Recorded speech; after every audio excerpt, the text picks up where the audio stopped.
So yun, what's up mga ka-Digino? Welcome back again sa aking YouTube channel. This is DJ Rex Copa. So for today's videos mga ka-Digino ay tuturuan ko po kayo kung paano mag-download ng Recordbox 6 sa ating mga laptop. So, ang unahin natin na i-download natin mga ka-Digino ay yung pang MacBook, yung pang OS. Susunod natin ay yung pang Windows. So sundan nyo lang yung aking tutorial mga ka-Digino para hindi kayo malito sa ating step by step na tutorial mga ka-Digino. So bago ang lahat mga ka-Digino, please subscribe sa aking YouTube channel and pakihit na rin yung notifications bell para updated kayo sa aking mga videos. So let's go mga ka-Digino.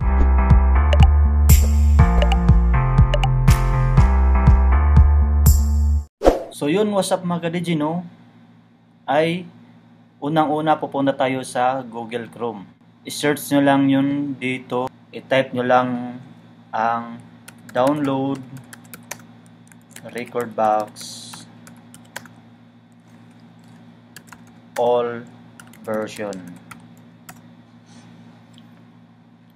Tapos bababa kayo dito mga ka-Digino. Pipindutin natin tong Recordbox all version software and performer. So dito makikita natin yung mga lahat ng version mga ka-DJ. So yan, andito po yung version 7. Nag-update po siya noong December 2. Ang 6.7, 6.6, 6.5. So ang una natin gagawin mga ka-DJ ay 6.0 muna. Kasi pag matapos niyo na itong ma-install sa inyong laptop, ay mag-automatic naman to mag-update yung Recordbox. So pinutin niyo itong kulay blue dito. Tapos download nyo lang dito mga ka-DJ. Ayan, download. Ay magda-download na po yan. Ayan, dito.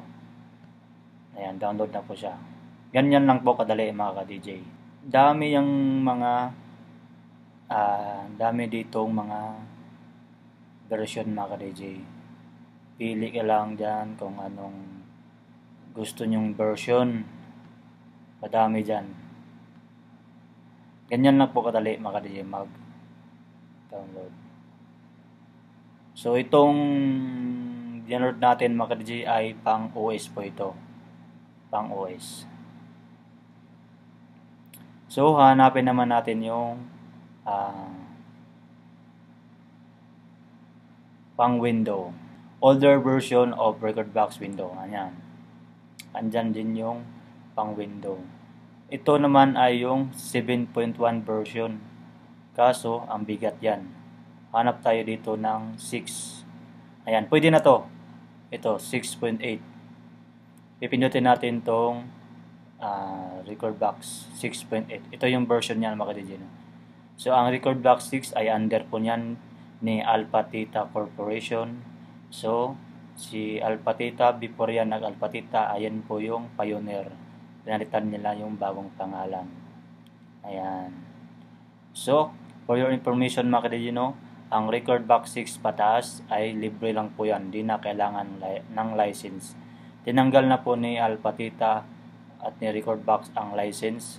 Katulad ng Recordbox 6 ay nawala na po. Ni-remove na po yung Recordbox, yung license. So, download nyo lang yan mga ka-DJ, Ayan, dito sa baba.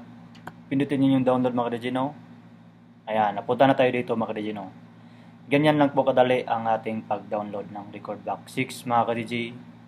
At napakadali lang yan. So yun mga ka-DJ, yan lang po yung tutorial ko ngayon. Kasi ang daming nagtanong sa aking comment section kung paano ma-download ang software. So maraming salamat mga ka-DJ, I hope na natutunan nyo ang aking tutorial.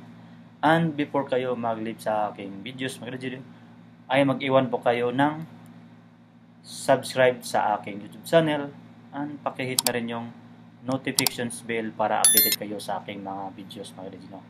So maraming salamat mga ka-DJ. God bless ka ating lahat.